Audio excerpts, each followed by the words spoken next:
Oke, selamat siang semuanya. Assalamualaikum warahmatullahi wabarakatuh. Salam sejahtera untuk kita semua. Om Swastiastu, Namo Buddhaya, Salam Kebajikan. Hari ini kita selamat datang di sesinya Andina Bookmayer. Pastikan kalau kalian udah masuk sini, kalian ganti nomor kodenya menjadi nomor 7. Dan untuk hari ini kita akan dibawakan oleh Andina Bookmayer, Dr. Andina Bookmayer, untuk presentasinya. Sekali lagi sistem pertanyaannya itu kalau kalian misalnya udah ikut meeting yang kemarin, kalian bisa silakan chat ke saya, nama saya Antonio Suyawiratama. Kalian bisa silakan chat ke saya secara privat, dan nanti ketika narasumber akan membuka sesi pertanyaan, akan saya bacakan satu persatu. Mudah-mudahan kita punya waktu yang cukup sama 1 jam untuk melakukan ini semua.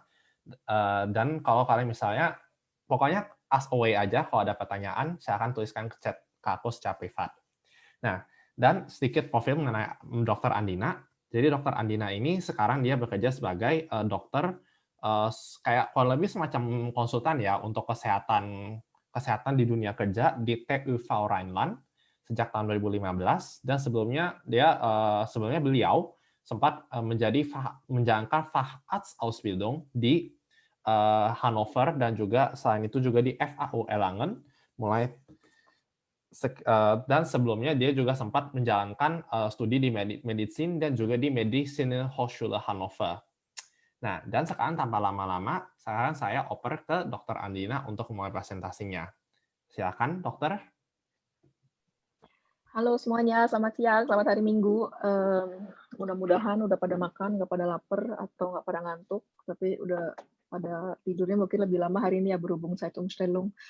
Ini karena grup kita kecil, udah gitu kayaknya setengahnya teman-teman gue. Jadinya kayaknya kita jadiin sesi ngobrol-ngobrol aja kali ya. Jadi kalau misalnya mau ada yang bertanya, nggak usah lewat moderator kalian tuh nih ya. Jadinya kalau misalnya itu silahkan langsung unmute aja terus tanya-tanya aja. Kayaknya minimal 3 Ya. orang udah tahu cerita hidup gue juga. Nanti Medina, kalau mau Pandora, bertanya, Ali, ya. udah tahu. Dani juga saya udah setengah tahu deh. Nanti kalau bertanya, kalau ada yang bisa handheben atau angkat tangan, ntar angkat tangan aja. Ntar aku tunjukin ya. Silakan ngomong ntar. Tapi ada beberapa yang namanya belum aku kenal, mungkin bisa kita kenalan juga jadinya, jadi beneran ngobrol-ngobrol aja lah ya. Aku pikir tuh juga mungkin ada beberapa bakal kayak mahasiswa yang mungkin yang kedokteran atau perempuan juga gitu kan, berhubung aku kayaknya temanya sekarang lebih ke arah kayak working mom, tantangan ini, tapi kayaknya semua pesertanya yang belum aku kenal kebanyakan malah cowok, jadinya mungkin nanti aku sesuaikan isinya dengan nanti keperluan dan im Verlauf dieser Diskussion einfach. Ya pertama-tama makasih banyak dulu untuk PPI, untuk Antoni yang udah ngebuka acara, yang udah bekerja keras nih menyelenggarakan acara Career Days. Terus terima kasih juga untuk teman-teman dan adik-adik yang udah hari ini menyediakan waktunya hari Minggu siang gini untuk ikutan di sesi saya hari ini. Iya ya, kemarin dibilanginnya lebih banyak yang ikut, tapi ternyata banyak yang mundur ya kayaknya Antonia. So anyway, kayaknya kalau gitu, oh ya, jadi tuh ini tadi siapa aja sih yang gabung kan, ada Ali, ada Pandora, Medina, Dani itu aku kenal, Joshua juga aku kenal, Sunggai udah kenal dari kemarin selama di persiapan. Yang belum aku kenal ini yang dari North Rhine-Westphalen sama dari Hessen ya, Deni Rahardi dan Humphrey. Boleh perkenalan diri aja dulu, soalnya kita juga cuma kecil, jadinya biar langsung ngobrol-ngobrol aja. Oh, halo. Nama saya Humphrey, dari Aachen sih, di NRW. Ya, sebenarnya sih saya bukan mahasiswa.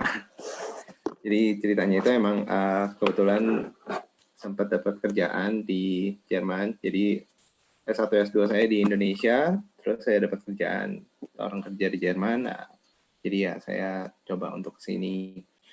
Ya, background saya sebenarnya IT, cuma sebenarnya masuk ke topik ini itu karena ngelihat TÜV Rheinland ya sih. Jadi ya di situ ya kebetulan setahu saya TÜV itu ya yang kebayang ya itu mirip-mirip kayak SNI. di Indonesia, ya standar nasional Indonesia gitu. Jadi semua itu sertifikasi gitu. Iya, harus ada sertifikasi yang lewat Tamatuf. Nah, jadi tertarik mengetahui lebih dalam sih mengenai itu seperti apa. Oke. Seperti kalau apa namanya di selama sesi, kalau saya ada yang pengen ditanyain atau di akhir boleh, kalau belum ternyata belum ke handle temanya, nanti boleh tanya-tanya di sesi question. Oke. Terus satu lagi yang belum aku kenal ini yang Denny ya, Denny Rahardi. Ya, halo semuanya, perkenalkan nama saya Denny. Saya saat ini sedang kuliah kedokteran di Frankfurt semester 8. Dan ya saya pengen ikut seminar ini karena memang pengen tahu aja gimana lika-liku pekerjaan dokter tuh bisa kemana aja gitu ya. Misalnya ke Oke. Udah tahun keempat berarti ya, bentar tahun depan kali berarti ya, Hammer examen ya. Terus mungkin next year karena pengen dokter Arbeit juga dulu. Oke. Sip. Ya, yang lain-lain gimana nih? Mau pada perkenalan dulu juga, Dani ya, mungkin yang semua belum semua kenal, mau perkenalan, Dan?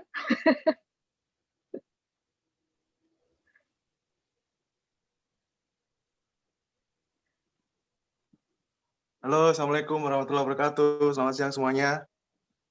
Ini lagi gendong anak nih, sambil gendong anak. Jadi ikutan seminar. Karena sekarang saya udah punya anak, mau 4 bulan. Jadi sebelumnya, perkenalkan nama saya Dani Priantoro. Saya baru aja lulus dari FAU, ambil sport, ambil Physical Activity and Health di FAU.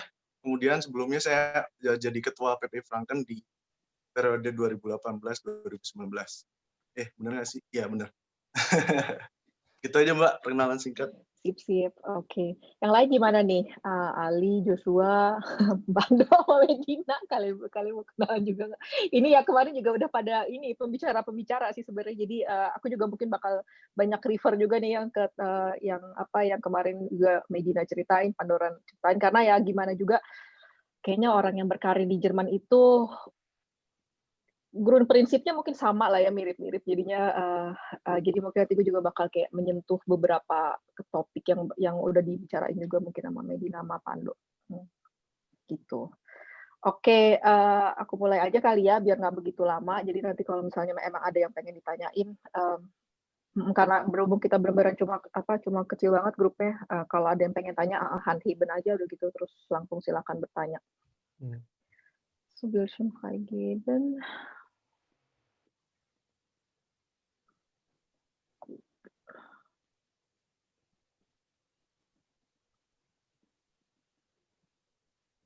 Udah kelihatan belum desktopnya? Udah ya? Oke. So ya, jadi ya apa namanya, ini ke beberapa orang udah tahu juga cerita hidup gue kayak apa. Ini karena grupnya kecil, nggak apa-apa kan ya gue pakai gue-guean.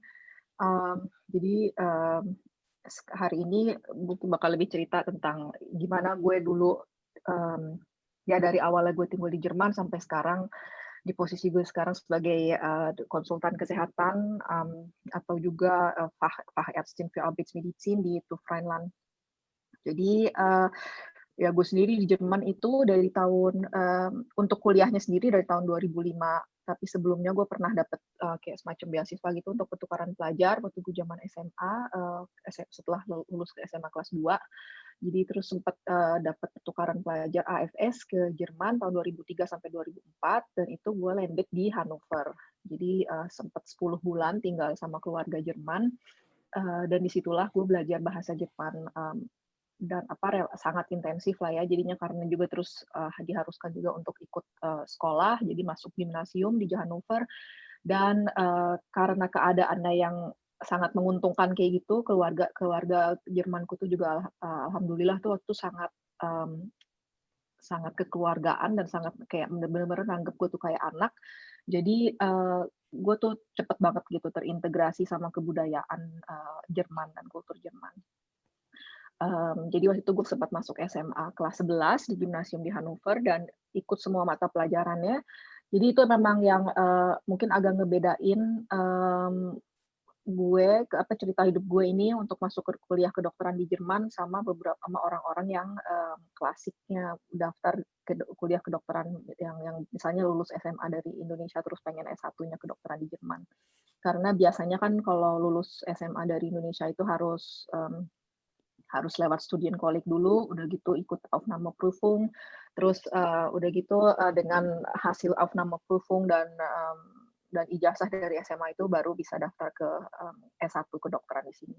Nah, aku dulu tuh sempat ada pengecualian, banyak kayak keberuntungan juga. Jadi waktu itu keluarga Jermanku tuh dua-duanya kebetulan dokter, orang tuaku.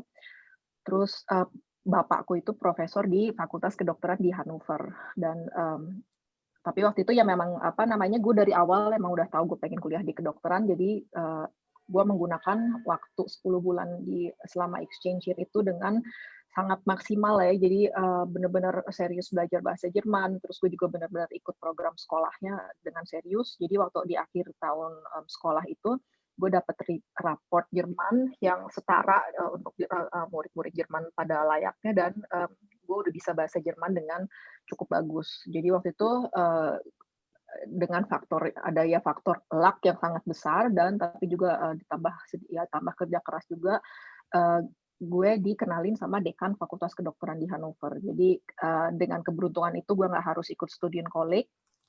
Gue balik dulu ke Indonesia untuk nyelesain SMA, udah gitu tahun 2005, begitu lulus SMA, gue bisa tanpa Studienkolleg cuma ngasihin ijazah SMA dan raport Jerman yang kelas 11 itu ditambah dengan kayak bukti live gue udah bisa bahasa Jerman, karena waktu itu gue diwawancara sebelum gue pulang ke Indonesia itu gue pernah diwawancara sama dekan FK di Hannover. Jadi beliau itu udah tahu kalau gue bisa bahasa Jerman dengan cukup baik. Jadi begitulah awalnya 2005 gue mulai S1 kedokteran di Medizinische Hochschule Hannover. Karena dari awal tuh gue udah emang seneng banget gitu sama Hannover, jadi gue juga pengen banget pokoknya begitu lulus SMA tuh balik lagi ke Jerman, dan pengen banget balik di studi kuliah tuh di Hannover, di Medizinische Hochschule Hannover, nggak pengen ke tempat-tempat lain gitu, karena memang gue udah nyaman banget sama kotanya. Jadi mulai kuliah kedokteran tahun 2005, udah gitu lulus kedokteran 2011. Tapi di sela-sela selama kuliah kedokteran itu gue sempat juga ikut famulatur, jadi kayak semacam internship gitu, atau semacam clerkship selama, jadi di 3 tahun klinis itu gue sempat beberapa kali pulang ke Indonesia, terus ikutan clerkship di bagian bedah dan bagian penyakit tropis, penyakit dalam, infeksiologi gitu, dan terus untuk internship jadi praktisiar gue juga sempat 4 bulan di Indonesia. Itu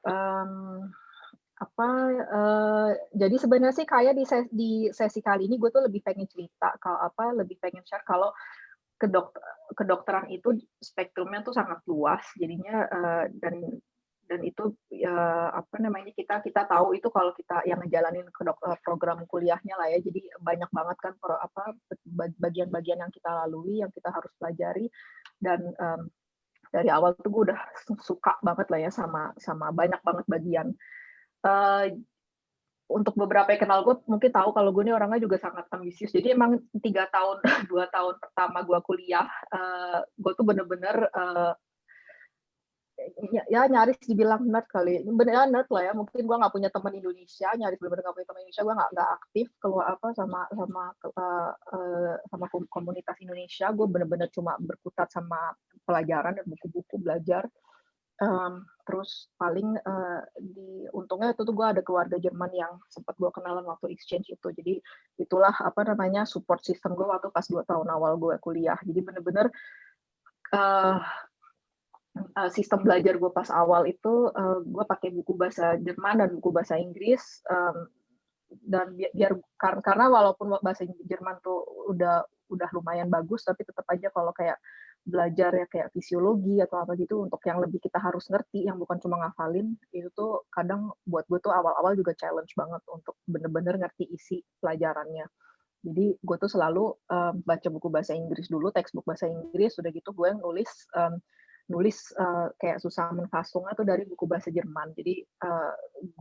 Jadi gue tahu itu apa yang gue pelajarin, dan gue bisa secara aktif ngomong dan nulis dalam bahasa Jerman apa yang gue pelajari. Jadi itu tuh kayak 2 tahun pertama tuh bener-bener, kalau misalnya mahasiswa Jerman yang asli tuh misalnya belajar mungkin 4-5 jam, gue tuh bener-bener harus 10 jam gitu. Jadi tapi 2 tahun pertama itu memang painful, gue jarang main. Tapi terus setelahnya di tahun ketiga, karena basic gue itu lumayan kuat, jadi 2 tahun pertama kedokteran itu kan selalu masa preklinik tuh lebih yang ke inilah ya, basicnya banget, basic science ya. Dan itu karena basic science-nya itu, jadi karena gue udah relatif kuat, jadi tahun-tahun setelahnya buat gue itu barulah yang menurut gue tuh sangat bisa gue nikmati, karena gue mulai bisa bergaul juga sama teman-teman yang lain, udah mulai diakui, nggak dianggap bodoh banget, cukup banget. Jadi gimana pun juga yang kuliah kedokteran di sini pasti ngerasain lah ya. Jadi kalau gue inget banget sih, jadi masuk ke anatomi itu tuh gue kayak masuk grup buangan. Jadi satu angkatan tuh mungkin sekitar 150 orang di MHH dulu, dan orang asingnya tuh kuotanya cuma 3%. Jadi bener-bener ada cuma 5 sampai maksimal tuh 10 orang setahu gue.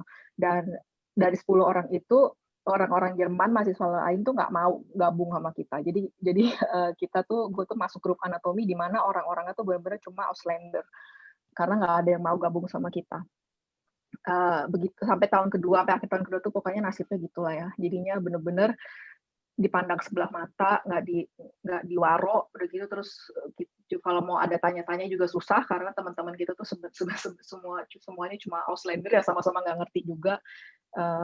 Tapi udahannya karena perjuangan yang 2 tahun itu, jadi gue lebih bertarget, pokoknya tekad gue sekarang harus bisa seenggaknya setara sama mahasiswa-mahasiswa lain, biar gue nggak dipandang sebelah mata lagi. Jadi benar-benar itu tahun kedua, 2 tahun pertama itulah yang hard work, extra hard work, walaupun setelahnya juga tetap sih pasti. Tapi gitu, jadi tahun ketiga itu udah agak lebih menyenangkan buat gue, karena basic science-nya udah cukup kuat, gue udah lebih bisa aktif berbahasa Jerman, lebih berani beropini di kursus-kursusnya, dan mungkin ini yang bisa gue sampaikan ke yang lagi masih kuliah kedokteran di sini. Jadi waktu itu sebenarnya lebih karena ada faktor ekstra juga. Jadi ada ceweknya sih yang kuliah dokter di sini. Jadi itu sama ada juga lah ya, motivasi ekstra. Kebetulan dosen-dosennya tuh ya masih banyak yang oke gitu. Jadi itulah yang membuat gue termotivasi lebih tinggi lagi buat belajar. Dan salah satunya waktu pelajaran patologi itu, jadi gue banyak banget nanya, karena memang gue tertarik sama tema patologi dan ginjal waktu itu. Dan terutama karena dosennya juga yang kayak baik banget gitu, ramah banget. Dan terus karena gue banyak nanya, di tahun ketiga itu gue langsung ditawarin Dokterarbeit. Jadi 3 tahun setelah, jadi 2 tahun pertama itu preklinis, tapi 3 tahun gue belajar di bagian klinis itu gue udah mulai paralel Dokterarbeit. Tapi ditawarin Dokterarbeit itu juga bukan karena gue super pinter atau nilai-nilai gue super oke. Benar-benar karena faktor simpati sebenarnya, karena si dosen itu mikir gue ini orang yang tertarik dan sering nanya gitu aja sih sebenarnya. Dan kayaknya ya kita bisa lebih dia ngerasa dia bisa gitu ngajarin gue, dan gue bisa mau ngedengerin dia. Itu di situ dimulailah sih sebenarnya kayak di eine Reihe von glücklichen Zufällen. Jadinya kayak banyak banget setelah itu tuh kayak yang gue di support sama banyak profesor, dimulai dari proyek Dokterarbeit yang di bagian ginjal patologi itu.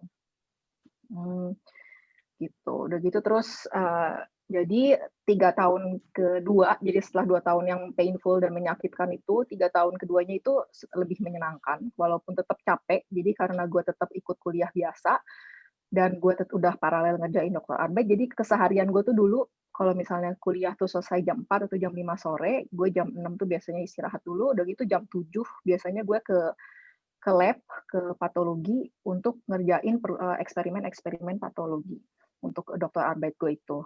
Jadi pembimbing gue dulu itu, profesor gue yang Dr. Vater gue itu, dia tuh salah seorang dokter yang sangat extreme workaholic.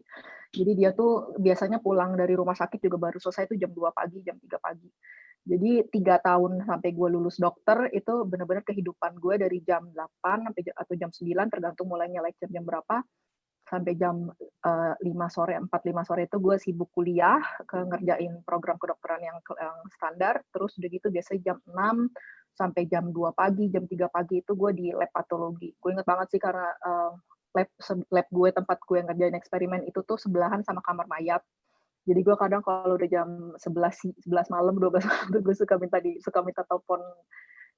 Ya, gue suka telepon pacar gue aja pada saatnya itu untuk nemenin karena gue suka parno gitu di apa namanya di sendirian di lab di sebelah kamar mayat. Tapi hard work itu paid off karena dengan ada program dokter Arbeid itu, gue juga banyak belajar scientific writing, belajar statistik, belajar segala macam metode laboratori, dan dari situ juga gue kenalan dengan berbagai macam inilah ya, udah gue mulai bisa membangun koneksi untuk karir gue selanjutnya.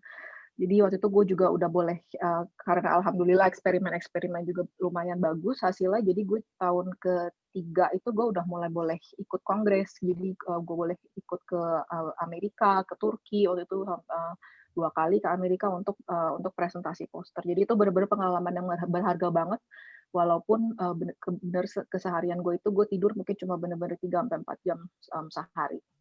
Jadi emang kehidupan gue tuh benar-benar rumah sakit, lab, rumah untuk tidur, tok itu doang. Ya, dan mungkin ada beberapa kayak teman-teman sedikit di saat 3 tahun itu, karena gue udah mulai punya koneksi yang banyak, bahasa Jerman gue udah lebih pede, dan gue udah nggak dianggap terlalu bodoh sama mahasiswa Jerman yang lain, gue jadi udah mulai ada beberapa teman juga gitu. Gitulah jadinya pas masa selesai kedokteran itu, alhamdulillah, ya jadinya memang masa-masa yang berkesan banget buat gue karena gue bisa ngerasain my hard work paid off. Terus begitu gue selesai kuliah tuh gue dapat beberapa tawaran untuk di universitas, salah satunya yang di bidang patologi ini untuk terus untuk residensi bidang patologi dan sekaligus untuk kayak semacam untuk berkarir akademis di bidang patologi.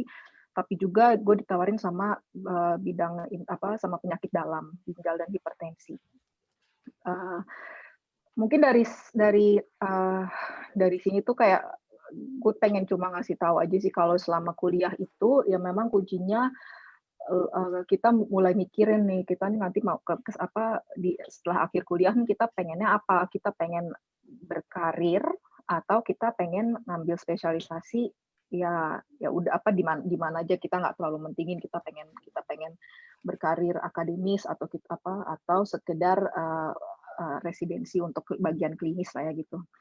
Jadi waktu itu target gue, karena gue udah sangat di akademis itu, jadi target gue ya udah gue sekarang pengen di universitas di bagian yang memang cukup prestisius gitu. Dan itu jadilah akhirnya gue mulai di bidang penyakit dalam, ginjal dan hipertensi, yang kalau di Hannover tuh transplantasi ginjal, Hannover tuh salah satu pusat transplantasi ginjal yang paling besar di Eropa. Transplantasi paru-paru dan ginjal salah satu terbesar lah ya di Jerman dan di Eropa.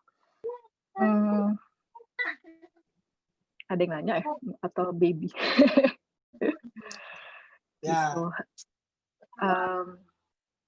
Ya inilah apa ya. Jadi ya foto atas itu kayak foto-foto kebahagiaan, tapi di balik itu juga kayak sama mungkin sama bagian, pasti sama lah ya, semua bagian tuh ada capek-capeknya. Jadi ya di balik kesenangan ya pasti selalu ada hard work dan pengorbanan. Tapi mungkin ini yang pengen aku buat jadi kayak yang aku ambil banget life lessons learned during those times. Itu tuh aku inget banget, pokoknya selama zaman kuliah tuh I was open for anything. Pokoknya segala macam yang bisa aku pelajarin, aku pelajarin sampai akhir kuliah tuh sebenarnya kalau aku nggak ended up di bidang ginjal patologi itu aku udah I like almost every discipline in the faculty gitu. Jadi pengen masuk farmakologi, masih pengen masuk mikrobiologi, virologi. Jadi benar-benar aku tuh open for anything, tapi terus akhirnya mutusin ya karena udah ada lebih ke spesialisasi ke bidang ginjal. Terus walau apa ya, jadi waktu itu aku sempat di samping dokter Arbeit dan kuliah kedokteran, aku tuh juga selalu kerja sampingan. Jadi untungnya waktu selama patologi itu aku juga udah dapat uang saku sedikit selama aku ngerjain dokter Arbeit. Tapi untuk nambah-nambah aku masih ngajar juga sebagai tutor di histologi, di bidang histologi sama di bidang virologi. Untuk tahun kedua dan mahasiswa tahun kedua dan ketiga jadi asdos gitu. Terus aku juga jadi kayak clinical trial assistant. Jadi aku pokoknya tuh 6 tahun selama kuliah itu my life was only about work gitu. Jadi benar-benar kayak apa ya? Mungkin kayak shmam, semua yang bisa gue dapet gue ambil. Karena waktu itu gue mikir pokoknya apapun yang gue kerjain walaupun sekarang painful tapi pasti in the end I will get something out of it gitu. Walaupun mungkin nggak akan langsung dapat efeknya saat itu juga, tapi gue yakin in the end it will pay off gitu. Itulah jadi ini ya beberapa jadi yang udah gue ceritain juga. Jadi ini tuh selain gue jadi biasanya kerja di patologi itu dari jam malam lah ya, dari jam 7 sampai kadang jam 12, kadang jam 3 pagi. Gue ingat banget pulang-pulang naik sepeda tengah malam. Kadang profesor gue suka nggak tega, dia suka bayarin gue pakai taksi pulang biar gue nggak kenapa-napa di jalan. Tapi untungnya waktu itu gue dikelilingi oleh dokter-dokter dan profesor memang yang sangat ini banget yang care sama gue juga. Terus mulailah gue setelah selesai kuliah, jadi gue lulus kedokteran itu 2011, terus 2012 awal tuh gue langsung mulai residensi di bagian ginjal hipertensi, karena in the end pas kuliah itu kenapa gue masuknya ginjal penyakit dalam bukan patologi itu karena gue lebih senang komunikasi sama orang. Jadi kalau patologi itu benar-benar kita kerjaannya cuma di depan mikroskop di ruangan sendiri dan ngomong tuh paling di telepon kalau kita lagi diskusi sama clinician yang ngirim kasus-kasusnya ke kita untuk diagnosis gitu ke patolog. Makanya itu buat gue tuh kayak gue ngebayangin itu I can't do this forever. Mungkin sekarang 5-10 tahun mungkin sekarang senang tapi kayaknya gue bakal terlalu kesepian gitu ngerjain patologi kalau gue masuk ke bagian patologi. Kayak terus gue mutusin ke bagian penyakit dalamnya yang lebih ke ginjalnya tapi yang lebih ke ketemu sama pasiennya. Dan karena waktu itu scientific background gue juga udah cukup kuat, jadi gue sempat dikirim ke sebuah proyek penelitian di Mount Desert Island Biological Laboratory di Maine di Amerika. Itu jadi kayak semacam summer lab untuk peneliti-peneliti dari Harvard dan Yale. Di situ gue boleh eksperimen selama 3 bulan tentang penyakit ginjal juga di animal model zebrafish. Terus jadi staff pengajar juga. Untuk ngajar itu kebetulan jadi serunya di situ dulu tuh kayak semacam summer school untuk mahasiswa-mahasiswa awal Harvard dan Yale, dan tapi juga ada anak-anak SMA dari seluruh Amerika gitu. Jadi itu tugas gue ngebimbing anak-anak SMA ini untuk kayak memancing interest mereka untuk mulai kerja di bidang sains gitu. Jadi yang gitu deh, ini yang cowok yang sebelah gue itu guru anak didik gue selama 3 bulan itu, anak dari New York. Mungkin sampai sini kedengarannya kayak hidup gue lempeng-lempeng aja gitu, kayak semuanya seneng, target yang gue pengen tuh kayaknya kesampaian aja, kayak yang semuanya oke. Tapi don't worry guys, kayak semua orang pasti punya life trial. Jadi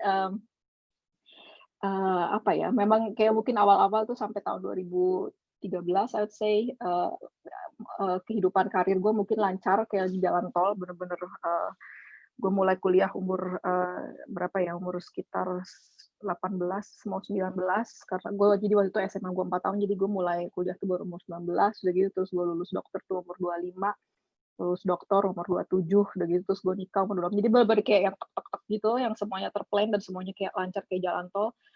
Tapi nobody is a Superman ya. Jadi dia sampai satu saat setelah nikah ini aku ada sempat inilah ya kayak konflik diri juga gitu. Ini sekarang maunya gimana nih, udah berkeluarga dan in the end kebetulan suami gue tuh juga orang yang berkarir akademis di universitas, jadi dia patolog dan dia waktu itu juga ngejar professorship-nya di universitas. Jadi kita tuh benar-benar nggak pernah ketemu gitu lah, yang nggak pernah ketemu di private life kita tuh benar-benar mandek lah bisa dibilang. Jadi benar-benar dua-duanya tuh sibuk sama karir masing-masing. Tapi for me it wasn't my goal to get married gitu. Jadinya buat apa ya gue nikah gitu kalau gue nggak bisa punya hidup berkeluarga.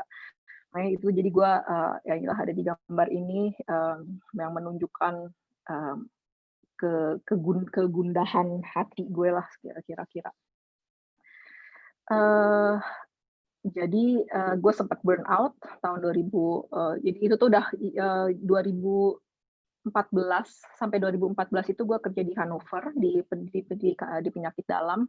Di mana karir gue ya lumayan lancar, gue jadi udah emang pengen ke arah habilitation namanya ya, untuk gue ngumpulin publikasi untuk ke arah habilitation itu jadi kayak karir akademis untuk bisa einberufen jadi profesor. Jadi waktu itu gue udah setengah jalan ke situ, terus residensi gue sudah lancar, cuma ya memang itu, jadi ya pasti selalu ada di kehidupan tuh yang jadinya dikorbanin lah ya.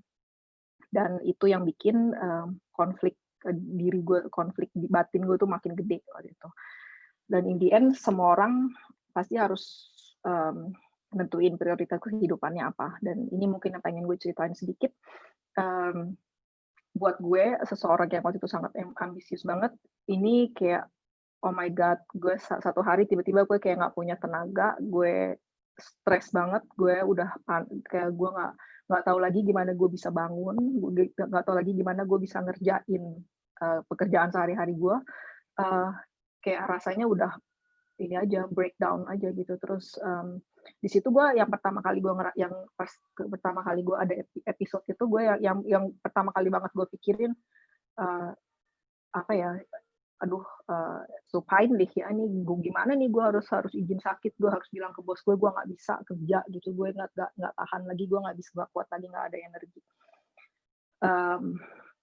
Terus tapi itu kayak wake up call, karena terus ya mungkin disadarin lah ya, apa everyone has their life trial. Jadinya di situlah gue 5 bulan nggak kerja karena gue kecapean banget, mungkin itu kumulatif juga dari awal gue kuliah.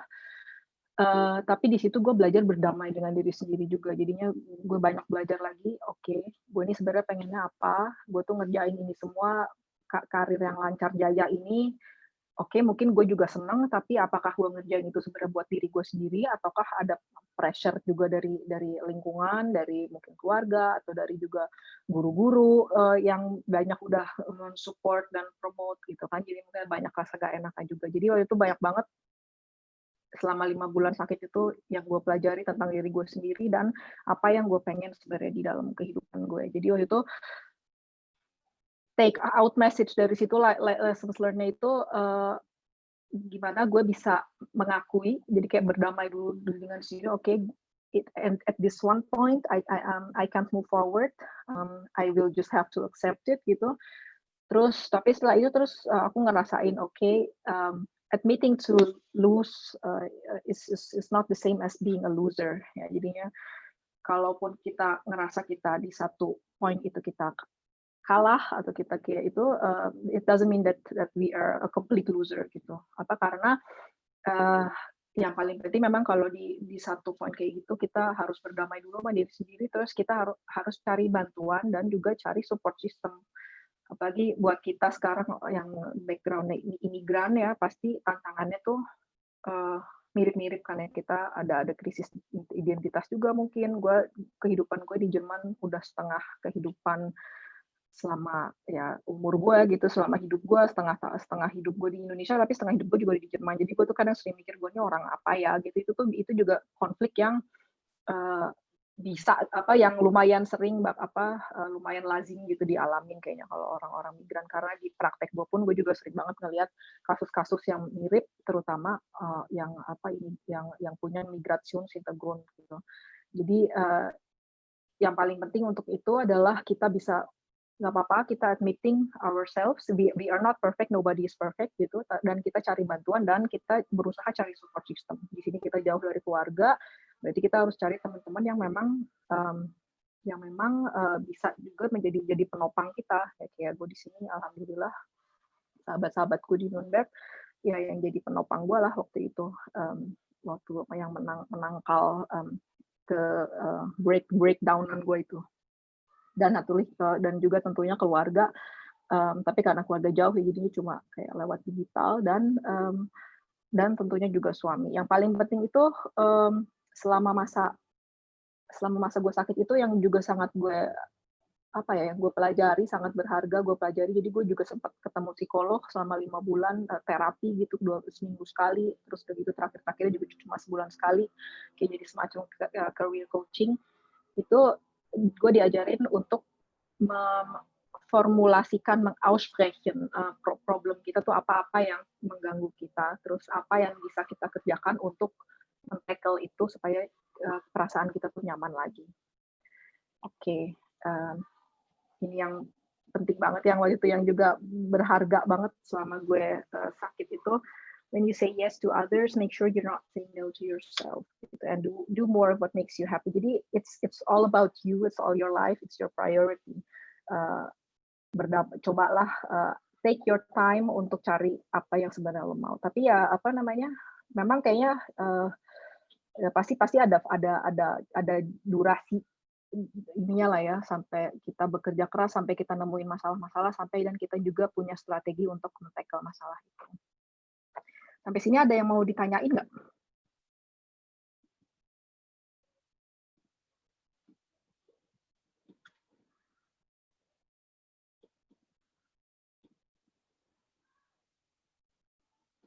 Moderator, ada yang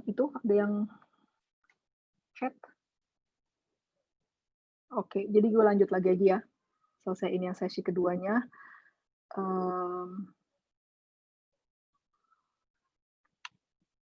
Jadi waktu itu karena konflik-konflik itu, salah satu solusi yang gue ambil untuk diri gue sendiri itu adalah keluar dari universitas. Jadi I restructurized my life, my priority. Terus aku bertanya juga, ini lebih pengen berkeluarga atau gue lebih pengen berkarir. Jadi waktu itu gue memutuskan untuk karena suami gue pengen berkarir, gue sekarang mundur dulu selangkah. Bukan berarti gue menyerah, tapi mundur untuk nanti maju lagi gitu. Jadi ya makanya waktu itu sekarang jadi gue memutuskan untuk keluar dari rumah sakit, dari kerjaan klasik dokter dan karir akademis, dan gue memutuskan untuk masuk bidang Arbeitsmedizin, kesehatan okupasi. Jadi kayak benar-benar ini profesi yang memang beda banget ya dari profesi dokter pada umumnya. Karena kayak itu kombinasi gitu, Arbeitsmedizin ini tuh kayak gabungan antara kedokteran dan juga hukum, manajemen, ekonomi. Jadi selama 5 tahun gue kerja di TUB sebagai Arbeitsmediziner kan, ini gue banyak banget belajar hal-hal yang lain lagi yang sama sekali nggak pernah gue pelajarin selama masa gue kuliah kedokteran ataupun dokter Arbeit. Karena kayaknya kebanyakan mahasiswa kedokteran pun pada nggak tahu sebenarnya Arbeitsmedizin ini apa gitu, apalagi inilah ya, apalagi orang-orang yang awam kedokteran gitu, yang bukan dari background kedokteran. Jadi Arbeitsmedizin ini sebenarnya adalah bidang kedokteran yang mempelajari interaksi kesehatan dan pekerjaan, dan targetnya itu lebih ke preventif, jadi mencegah penyakit dan mencegah penyakit itu memburuk. Jadi kalau mencegah supaya penyakit itu sama sekali nggak kejadian, dan mencegah juga supaya penyakit itu nggak lebih parah. Terutama di bidang kesehatan tenaga kerja, karena kita tahu maksudnya orang-orang umur produktif itu misalnya ya dia atas 25 lah ya, hitung-hitung sampai nanti 60-an itu adalah masa yang paling aktif, pas masa kehidupan manusia yang paling produktif, paling aktif, paling melelahkan juga, dan most prone of penyakit juga yang bisa nanti efeknya tuh juga sampai bertahun-tahun setelahnya gitu, sampai setelah kita pensiun. Jadi ekspedisi ini tuh lebih ke arah situ untuk kayak kita bisa memastikan kondisi kondisi pekerja terutama di Jerman ini itu sehat, jadi orang-orang yang bekerja itu juga mereka bisa tenang kerjanya, nyaman kerjanya, dan juga dalam keadaan sehat. Dan nanti yang paling penting kalau misalnya udah suatu saat pensiun, yang kalau di sini kan setelah umur 67, kadang juga 68 atau kadang 70, tergantung kita aja pengen selama apa kerjanya. Jadi setelah pensiun pun kita masih bisa hidup sehat dan bisa menikmati hidup. Itu sebenarnya kayak esensinya Arbeitsmedizin. Selama pendidikannya sebenarnya mirip sama spesialisasi lain, jadi 5 tahun, di mana kita minimal 2 tahun tuh harus kerja di rumah sakit, dan 3 tahunnya sendiri tuh di Arbeitsmedizin. Waktu itu gue kan sempat kerja hampir 4 tahun lah ya pelayanan, jadi gue cuma butuh sekitar 2 tahun Arbeitsmedizin, tapi terus karena ada kepotong Elternzeit, punya cuti hamil dan cuti ngurus anak, jadi gue jadi 3 tahun Arbeitsmedizin juga. Pendidikannya sendiri ini juga bisa di berbagai tempat, jadi nggak cuma di rumah sakit, tapi bisa juga misalnya ada beberapa universitas juga di Jerman, ada hampir semua universitas punya kemungkinan juga untuk bikin spesialisasi di universitas, atau juga di perusahaan besar kayak TÜV Rheinland ini, kayak tempat gua kerja ini. Jadi überregionale Dienstleister, jadi kita sebagai konsultan kita nge-handle banyak company. Dan kita jadi di keseharian kita tuh kita ngelihat berbagai macam perusahaan atau Betriebe, institution gitu. Ada juga atau perusahaan-perusahaan besar yang punya bagian HSE sendiri, health safety environment, dan company dokter kayak misalnya Siemens atau Schaeffler di daerah sini, atau misalnya juga Deutsche Bahn itu mereka punya company dokternya sendiri. Tapi kalau gue di TÜV Rheinland atau perusahaan lain yang gede misalnya BAD, itu kita tuh nge-handle berbagai macam klien, nggak cuma satu klien aja. Jadi Arbeitsmedizin sendiri ini tuh juga spektrum tuh luas banget, seperti yang gue tadi udah bilang juga. Jadi nggak cuma kedokteran, tapi juga lebih ke mengurusin soal manajemennya juga, hukum juga. Jadi di Jerman sendiri itu tuh hukum-hukumnya tuh banyak banget untuk perlindungan ketenaga kerjaan. Yang berhubungan dengan segala macam yang berhubungan dengan gefährliche Tätigkeiten, gefährliche Arbeitsmittel, Arbeitsstoffe, itu semuanya tuh urusan company dokter, Betriebsmedizin atau Arbeitsmedizin. Jadi klien gue tuh yang terutama di daerah Bayern, itu salah satunya misalnya kayak salah satu rumah sakit yang cukup besar juga di daerah sini. Terus Autohäuser misalnya yang jual showroom mobil atau bengkel-bengkel. Tapi juga TÜV Rheinland sendiri, gue salah satu main dokter di TÜV Rheinland Nürnberg. Di TÜV Rheinland sendiri itu juga bagiannya macam-macam, jadi kan ada banyak spartenya ya, jadi di situ tuh ada berbagai lab lah, ada tempat untuk Schweißen, ngelas gitu, terus atau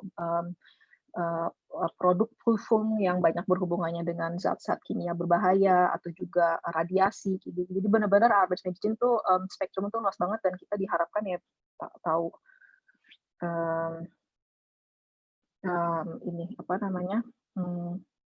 tahu segala macam lah gitu.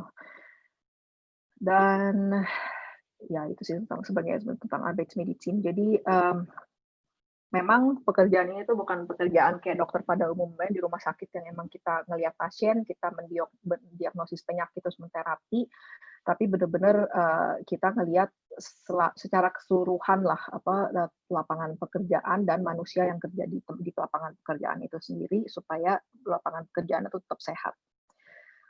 Jadi benar-benar kalau lagi praktek ya gue pakai baju dokter biasa, tapi sering juga gue teleconference atau telekonsultasi, itu gue kayak orang kantoran, home office juga. Tapi kalau misalnya gue juga ngunjungin klien di mana gue harus pemeriksaan atau gue harus vaksinasi, gue harus siap-siap juga pakai bawa perlengkapan emergensi. Dan kalau misalnya gue lagi visiting tempat-tempat kayak kayak ini semacam airport Nürnberg salah satunya, atau Baustellen, itu ya gue harus pakai baju yang sesuai, pakai Sicherheitsschuhe, pakai Schutzkappe, pakai Warnweste, dan bla bla yang lain-lainnya itulah. Jadi sampai sekarang gue 5 tahun sini gue nggak pernah bosen. Terus ya tantangannya mungkin tadi sempat yang ya salah satu tantangannya di Abes Medicine itu karena spektrum yang sangat luas banget dan kita juga nggak pelajari secara formal lah ya mungkin di selama kuliah kedokteran. Jadi benar-benar belajar itu selama residensi gitu karena mungkin yang kuliah kedokteran tahu lah kalau Abes Medicine itu selama di fakultasnya sendiri paling berapa sih seminggu kita belajar Abes Medicine udah gitu selain itu nggak ada lagi gitu. Jadi benar-benar gue juga baru belajar secara dalam itu ya benar-benar selama masa pendidikan Facharzt Ausbildung sendiri. Tantangannya itu bahasa Jermannya kalau kita dokter yang kerja di rumah sakit tuh mungkin bahasa Jermannya harus bagus tentunya karena kita kan harus komunikasi sama orang ya. Tapi kalau Abes Medicine terutama kayaknya kita harus lebih bagus juga dalam written karena kita sering banget harus bikin Gutachten, Stellungnahme, terus bersurat-suratan dengan institusi pemerintah, asuransi dan segala macam dan gitulah kayak Behörde gitu. Jadinya kita bahasa Jerman itu sangat relatif formal untuk beberapa beberapa tätigkeit. Terus yang bikin juga jadi challenge, tapi yang menariknya itu karena kita ketemu dengan berbagai macam klien, terutama karena gue kerja di TÜV Rheinland, klien gue yang benar-benar dari A sampai Z, jadi ya urusannya tuh bisa sama CEO internasional, tapi bisa juga sama benar-benar kayak yang punya donor bude gitu, yang satu orang yang mungkin staffnya cuma 1 orang doang, atau malah cuma keluarganya dia. Jadi itu kita benar-benar tiap hari tuh kayak harus switch gitu di dalam otak, ini kita sekarang hubungannya sama siapa, dan menyesuaikan gitulah gaya dan bahasanya juga. Salah satu tantangan lagi ya sebagai working mom karena gimana juga ya menselaraskan lah ya kehidupan berkarir dan berkeluarganya gitu. Begitulah. Jadi sebenarnya gue udah sampai di akhir akhir presentasi gue.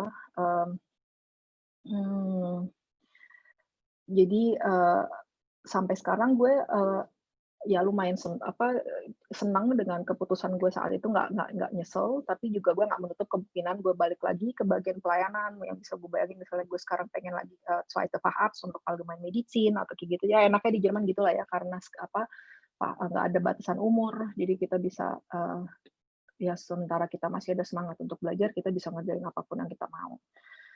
Tapi yang paling penting ya sebagai gue orang yang udah berkeluarga ya harus setiap kali harus selalu refleksi juga apa yang sebenarnya gue pengen, apa yang bagus buat keluarga gue, apa yang nggak bagus buat keluarga gue, support systemnya ada apa enggak gitu. Jadi selama ada support system kita sih bisa ngerjain semua yang kita mau ya, cuma ya kita juga harus realistis. Kalau di sini misalnya nggak ada keluarga yang bisa ngebantuin menjagain anak atau misalnya anak sering sakit atau apa-apaan lah itu kayak gitu kan tantangannya tuh selalu ada ya.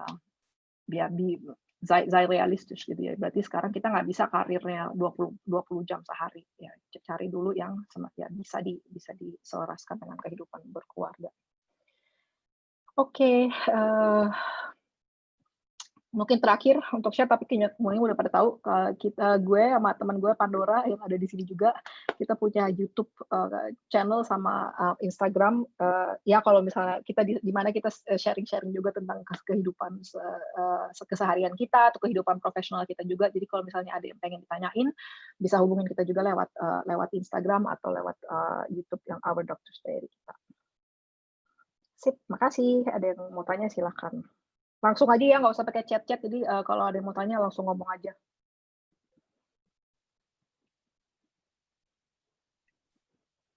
Mau nanya dong, Kak. Kak Adina. Iya, Dek. Nah, tadi kan bilang nih, ini sebenarnya mewakili adik-adik sekalian yang belum memulai karir ya. Ini mungkin penting. Tadi kan Kak Andinanya sempat mengalami yang namanya burnout ya. Kalau boleh nih mengulang waktu, apa yang bisa dirubah supaya tidak mencapai di titik burnout itu? Iya, good question. Benar-benar ya mungkin kalau dari pengalaman gue itu, karena memang burnout itu kan udah penyakit yang sekarang udah lagi ini banget ya, lagi trendy banget gitu. Sekarang tuh makin banyak banget insidensnya. Terutama terutama ya Kak yang berkarir-karir, yang tanggung jawabnya gede udah gitu, tapi juga yang berurusan dengan perawatan orang yang jadi yang di bagian Gesundheitswesen itu juga kayak dokter, perawat itu juga sangat prone burnout gitu.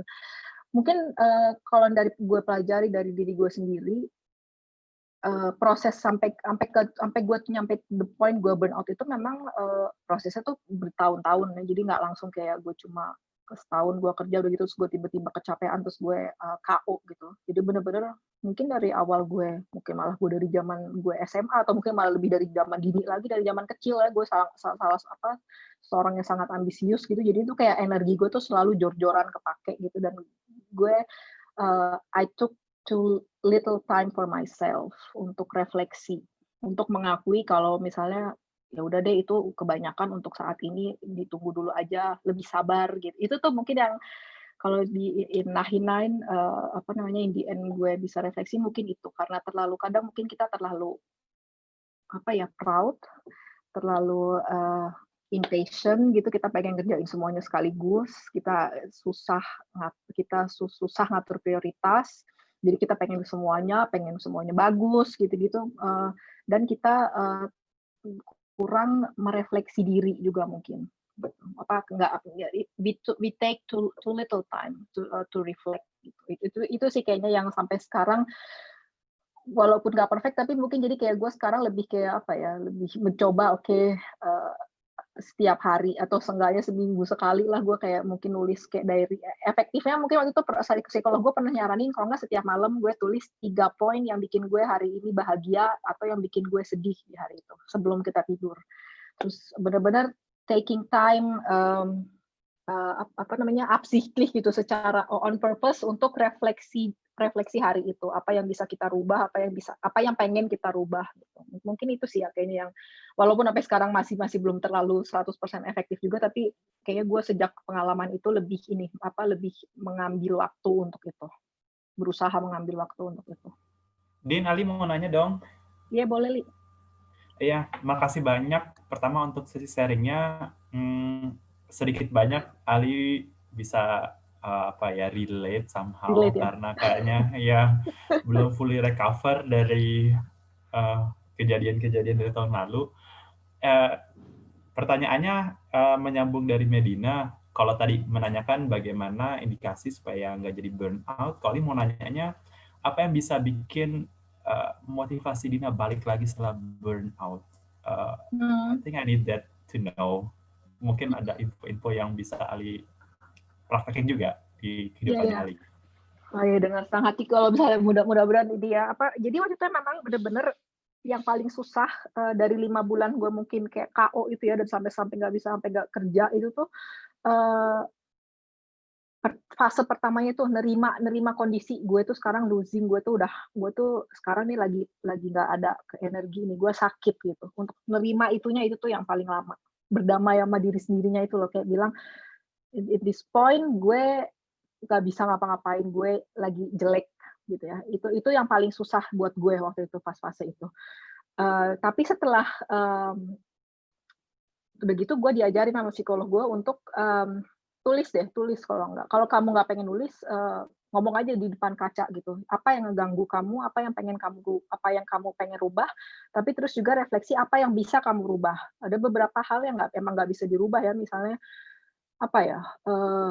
ini nggak cuma gue doang personal, tapi misalnya soal keluarga gitu, atau tradisi keluarga gitu yang udah mungkin turun temurun gitu ya, mungkin ada ekspektasi tertentu dari keluarga gitu, atau yang kita nggak bisa rubah gitu. Itu ya udah kita masukin kayak, jadi kita bikin 2, apa yang ngeganggu kita, jadi yang bikin gue bisa bangun lagi itu tuh gue tuh mulai bisa belajar, psikolog gue tuh ngajarin gimana caranya memisahkan apa yang ngeganggu lo, apa yang bikin kita nggak nyaman, terus apa yang bisa kita rubah dan apa yang kita nggak bisa rubah dan kita harus terima gitu. Jadi itu kayak fase keduanya, di mana gue memilah-milah apa aja sih problem gue ini sebenarnya.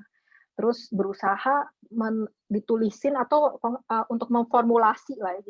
Jadi benar-benar ditulis benar-benar atau di kepala tuh dikonkretisasi gitu, apa ya sebenarnya problemnya. Jadi nggak cuma gue nggak enak banget, gue jelek banget, aduh sumpah gue nggak bisa tidur atau gue gimana.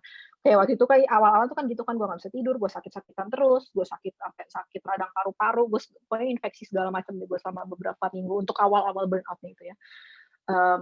Itu tuh kayak pokoknya ngerasanya aduh gue nggak bisa, gue sakit, gue capek, tapi sampai titik itu gue nggak tahu sebenarnya apa aja sih kenapa gue bisa sampai kayak gitu, karena gue nggak pernah ngambil took time untuk reflect gitu. Jadinya disitulah gue belajar apa yang misalnya ganggu gue apa. Mungkin komunikasi sama suami gue nggak gue nggak tahu, atau gue komunikasi gue sama bos gue nggak berani, masih belum terlalu berani untuk untuk ngebilang ke dia apa yang gue nggak suka, apa yang pengen gue rubah. Itu yang terutama itu gue salah satu triggernya memang pekerjaan kan, jadinya itu yang gue banyak pelajarin juga sama psikolog gue, gimana gue caranya gue sekarang berkomunikasi sama bos gue. Jadi gue benar-benar bikin, kalau gue mau meeting untuk saat sebelum gue balik lagi ke kerjaan itu, gue bikin agenda meeting, gue bikin poin-poinnya, gue tulis even dalam kalimat gue mau ngomongnya gimana. Gue nggak puas sama gaji gue nggak suka sama perlakuan dan apresiasinya kurang. Itu tuh bener-bener gue tulis, dan itu yang gue pelajari, gue latih terus sama psikolog gue selama gue sakit. Jadi pas gue masuk kerjaan, gue bener-bener ya tuh catatan itu kayak udah gue apalin gitu. Terus nanti sesuatu yang nggak bisa dirubah ya udah harus diterima. Antara kamu nggak bisa terima, atau kalau misalnya kayak kerjaan nggak bisa dirubah, ya berarti pilihannya ya kamu harus keluar gitu, cari yang lain yang mungkin lebih cocok gitu. Thank you untuk masukannya. Mungkin nanti gue bisa ada beberapa hal yang gue coba kali untuk refleksi diri. Terus kalau untuk pertanyaan berikutnya, Din, terkait berubah haluan. Aku kayaknya nangkapnya Andina berubah haluan dari dokter yang di rumah sakit, berubah jadi dokter yang bekerja di Arbeitsmedizin. Itu gimana supaya dapat direction-nya? Did you choose by yourself or itu juga tadi emang nggak gue ceritain, tapi memang waktu itu saat gue mutusin untuk pindah haluan, karena memang gue kan juga udah pakai kacamata kuda tuh kan, berarti dari tahun gue ketiga kuliah tuh 2008 sampai gue 2014 itu gue kan di penyakit dalam yang ginjal transplantasi gitu, karir.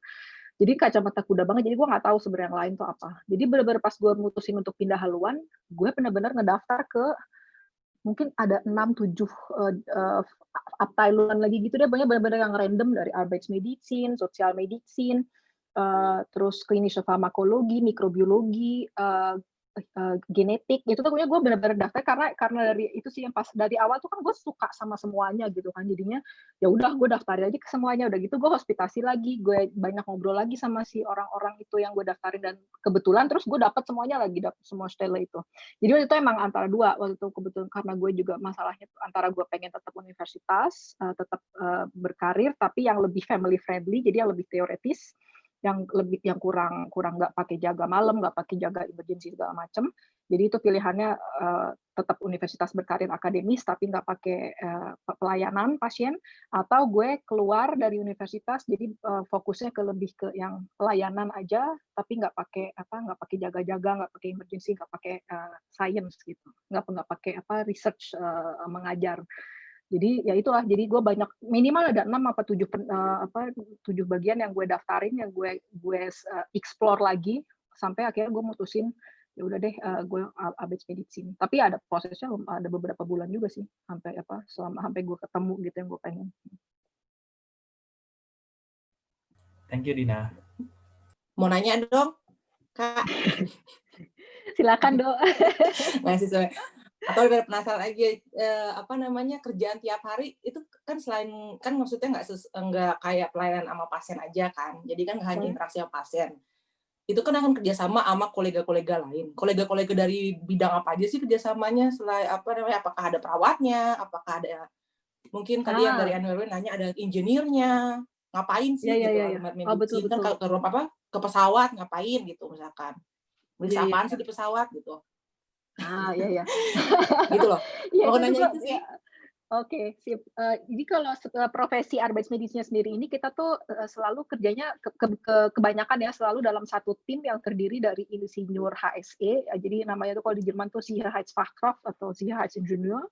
Terus ABO psikologi yang ngurusin tentang psikolog pekerjaan, yang juga banyak ngurusin tema-tema inilah modern working world, yang burnout segala macam kayak gitu-gitu. Itu temanya ABO psikologi. Sama juga yang sekarang lagi makin ngetren itu Gesundheitsmanager, atau yang bagian kayak sport science gitu, mungkin kayak Dani itu kayak apa yang kayak gitu juga sekarang tuh mulai kita ambil untuk untuk namanya menegakkan manajemen sistem namanya Betriebliche Gesundheitsmanagement. Jadi itu tim kita tuh terdiri dari profesi-profesi itu. Kalau yang paling sering memang kalau misalnya gue work inspection kayak namanya Arbeitsplatzbegehung, kayak gue ke airport, itu biasanya antara gue sendiri atau gue ditemenin sama si Sicherheitsfachkraft, si ingenieur. Terus udah gitu gue ngeliat ini sih, gue bener-bener ngeliatin kayak waktu di airport itu gue disuruh bener-bener disuruh naik, gue disuruh ngisi tangki pesawat Airbus. Gue inget banget, jadi sama si kepala airportnya itu gue disuruh naik tangga ngebawa apa namanya selang bensin yang nggak tahu beratnya kalau nggak salah sekitar 30 kilo. Gue harus naik tangga, terus gue harus kayak mencoba masang itu ke pesawat sampai gue nyaris jatuh, terus gue ketawain karena jadi mereka jadi biar gue tahu belastungnya tuh apa gitu, di pekerjaan itu apa. Jadi sering perusahaan tuh kayak ngirim ke kita juga misalnya orang-orang yang sakit lama atau misalnya dia habis patah tulang, terus sebelum dia mulai kerja lagi dia dikirim ke gue, ke Betriebsarzt, ke Arbeitsmedizin untuk di luas itu nih orang dengan kondisi medisnya itu bisa nggak dia ngerjain kerjaan dia lagi. Jadi gue tuh itu sebenarnya apa namanya si Arbeitsplatzbegehung itu. Jadi gue tahu pekerjaan yang dikerjain tuh kayak apa.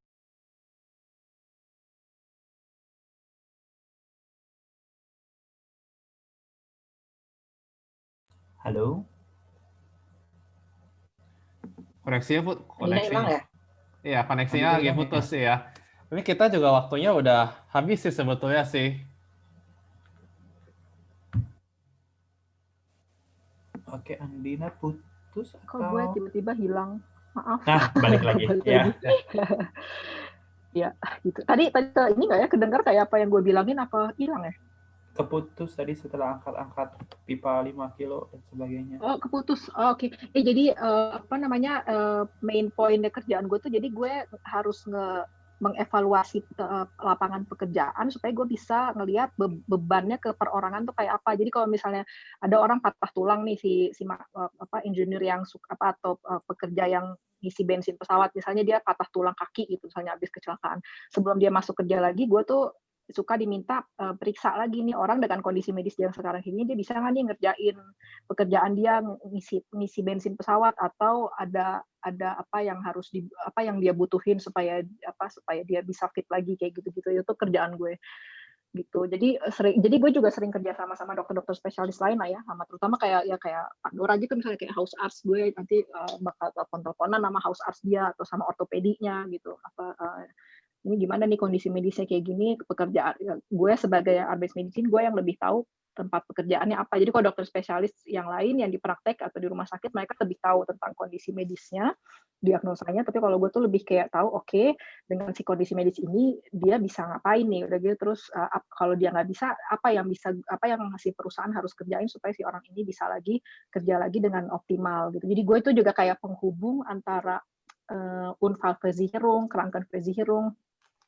atau Integrationsamt untuk orang-orang yang schwerbehindert. Jadi itu tuh kayak gue tuh banyak juga sosial medizinische temanya gitulah yang harus gue kerjain di sehari-harian gue. Gitu. Din mau tanya sedikit dong, kan tadi bilang Terima kasih, di Arbeit. Iya, thank you. Sorry Pak Dok di cut. Udah jelas belum Dok tadi pertanyaannya? Okay. Mau nanya, tadi kan katanya untuk jadi Arbeitsmedizin ada Ausbildung atau Weiterbildung terpisah lagi ya setelahnya selama beberapa bulan atau tahun kalau nggak salah. 5 tahun itu ya.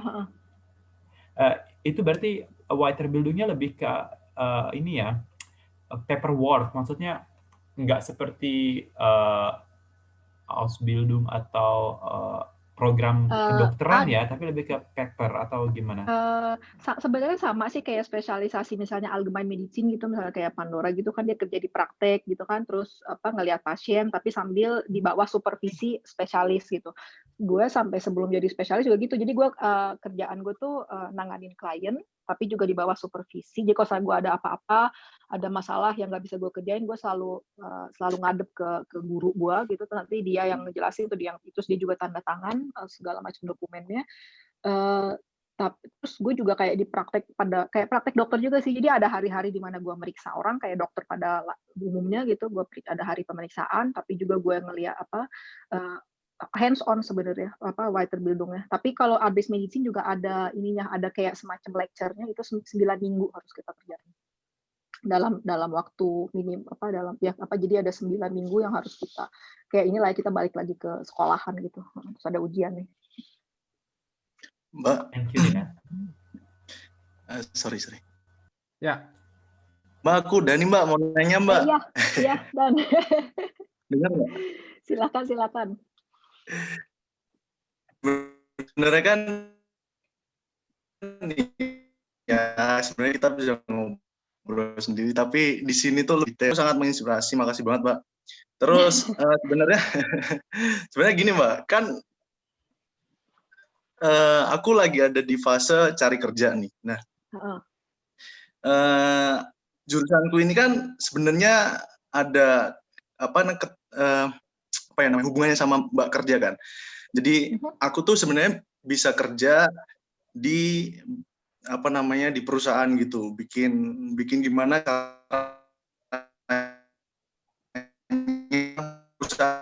atau gimana caranya sehat itu lebih aktif, arahnya goalsnya kan lebih sehat, jadi lebih aktif gitu. Nah, kalau kerjaan, pertanyaanku misalkan aku kerja di tempat Mbak Dina di kayak jadi Gesundheit Manager gitu ya. Itu apa yang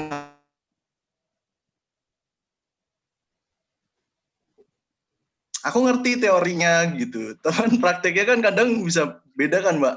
Gitu aku pengen tahu apa yang jadi aku bisa siap-siap nih belajar dari sekarang atau nyiapin gitu sih sebenarnya Mbak yang mau aku tanyain. Okay. Kalau masuk kayak ke tim kita, jadi lebih kayak ke project manager ya. Kalau yang sport scientist yang kalau yang di tempat di Nürnberg itu dia itu background-nya kalau nggak salah tuh sport management apa ya. Jadi kalau di dalam TUF-nya sendiri di dalam tim kita, kalau sebagai Gesundheit Manager tuh Dani bakal kayak lebih bikin proyek, jadi kayak semacam project leader. Bikin program-program yang kira-kira bermanfaat buat company gitu. Jadi bikin kayak Gesundheitstag, Gesundheitscircle gitu. Jadinya nggak cuma bener-bener nggak cuma buat tentang soal sportnya atau soal ergonominya, tapi kayak lebih arrange meetingnya, udah gitu terus berhubungan sama asuransi gitu. Jadi yang lebih ke manajemennya lah ya. Tapi juga terus nanti ada perorangannya di mana misalnya yang pas banget ekspertis Dani, jadi kayak nunjukin training yang cocok untuk pekerja yang lebih spesifik misalnya di lager gitu atau orang yang logistik, perusahaan logistik gitu. Nah Dani tuh jadi ngelihat pekerjaannya, oke, ini kayak gini, ergonomisnya kayak gini, terus nanti kamu misalnya satu hari ngelihat pekerjaannya, terus nanti Dani bisa kayak bikin jadi biar nggak sakit badan, kamu bagusnya ininya mejanya misalnya ditinggiin apa rendahin, company harus ngerjain sesuatu biar kondisi kerjanya lebih enak, atau juga ngasih tips-tips ke Mitarbeiternya, kamu bagusnya ini kamu perlu berdirinya begini, atau kamu bagusnya pakai atau kamu setiap sejam sekali stretching kayak gitu, nanti ditunjukin juga stretching yang sesuai sama kerjaan dia kayak gitu. Baik. Oke. Lalu berikutnya apakah ada pertanyaan? Masih boleh nanya nggak? Boleh. Terakhir ya. Terakhir, oke. Ya. Mau nanya dong Mbak Dina, ini kan ya kita sebagai Auslander bisa relate lah ya, kebanyakan kita berusaha buat jadi overachiever ya secara sadar atau nggak sadar gitu. Dan kebanyakan kita yang kerjanya bisa dibilang kayak kuda, karena kayak buat ngebuktiin ke siapa, entah buktiin ke diri kita atau ke bos atau entahlah ke siapapun. Jadi kita ya kayak gitu. Nah, mau nanya, kebanyakan kan orang kalau udah burn out itu udah telat gitu. Jadi sadarnya pas udah burn out-nya gitu, wah ini udah nggak bisa gitu. Nah, supaya avoid-nya gitu atau simptomnya supaya sebelum udah burn out udah direm dulu supaya nggak jadi burn out itu apa ya? Memang Kalau idealnya, ini kan emang kerjaan gue sehari-hari banget ya. Kalau di Jerman sendiri itu ada hukumnya malah. Jadi di Arbeitsschutzgesetz kita tuh untuk kalau yang berhubungan sama pekerjaan ya. Jadi tuh ada si company itu harus bikin namanya Gefährdungsbeurteilung Risk Assessment. Dan salah satu yang harus dievaluasi nggak jadi bukan cuma physical factors tapi juga psychological factor. Jadinya si perusahaan itu juga harusnya dia juga mengevaluasi oke, ada nggak nih faktor-faktor yang bisa membahayakan tenaga kerja gue, terutama nggak cuma manajer ya, semuanya deh. Apakah dari ininya lah ada gimana situasi atmosfernya di situ, ada mobbing nggak atau gimana, atau misalnya manajerialnya tuh gimana tuh, komunikasi antara bawahan atasan tuh kayak gimana, atau komunikasi sesama mitarbeiter tuh gimana. Itu biasanya harus dicek juga. Terus nanti dari situ tuh es werden Maßnahmen abgeleitet. Jadi kayak bakal implementasikan tindakan-tindakan yang men-tackle si masalah-masalah itu. Tapi kalau buat perorangannya sebenarnya, apalagi untuk orang-orang kayak kita ya yang gue tuh sangat merekomendasi coaching sama psikolog. Itu yang coaching itu memang kayak harus kita bayar sendiri dan nggak murah ya, mungkin sekitar 150 euro per jam. Tapi kalau misalnya kita udah di fase yang memang beresiko gitu, terus kita emang udah ada uang saku sedikit gitu, mungkin bukan untuk mahasiswa ya, jadi kayak lebih itu buat gue tuh mungkin 3-4 kali pertemuan untuk kayak jadi ini dulu lah basis gitu. Jadi kita nih kekuatan kita apa, kelemahan kita apa.